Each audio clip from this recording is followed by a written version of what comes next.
السلام علیکم دوستو، یہ کہانی ہے ایک سنگا پور کے جنگل کی، جہاں پہ ایک ٹنٹنی چڑیا رہتی تھی اور وہ پانی پینے کے لیے ایک دریا کے کنارے آتی ہے اور کہتی ہے چلو میں پانی پی لیتی ہوں۔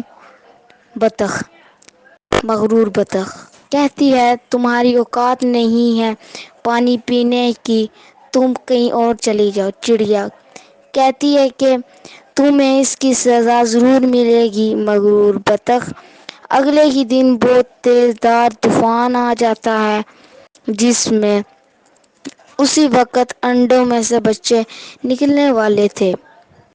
اگلے دن بہت تیز طوفان آ کے ان کے بچوں کو اڑا کے ایک پہاڑ کے نیچے لے آتا ہے، جو پتھر کے اوپر آ جاتے ہیں اور آوازیں لگا رہے ہوتے ہیں بچے، بچاؤ بچاؤ بچاؤ۔ اور دوسری طرف ان کے ماں باپ اور چڑیا، ماں باپ ان کے آوازیں مار رہے ہوتے ہیں کہ میرے بچے میرے بچے۔ چڑیا ان کی بات سنے اڑ جاتی ہے اور ان چڑیا کی دوست کہتی ہے میں نے تمہارے بچے دیکھے ہیں۔ بطخ، مجھے دکھاؤ میرے بچے کہاں پر ہیں۔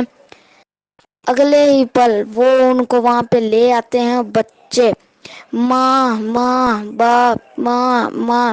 ٹنٹنی چڑیا اڑ جاتی ہے اور وہاں پہ پھر دوبارہ اپنے بھر آ جاتے ہیں اور خوشی خوشی رہنے لگتے ہیں، اور دریا کے کنارے ہر کسی کو پانی پینے بھی دیتے ہیں۔ اور وہ لالچی بطخ بھی، اب ان کا سلوک بھی کچھ اچھا ہو جاتا ہے۔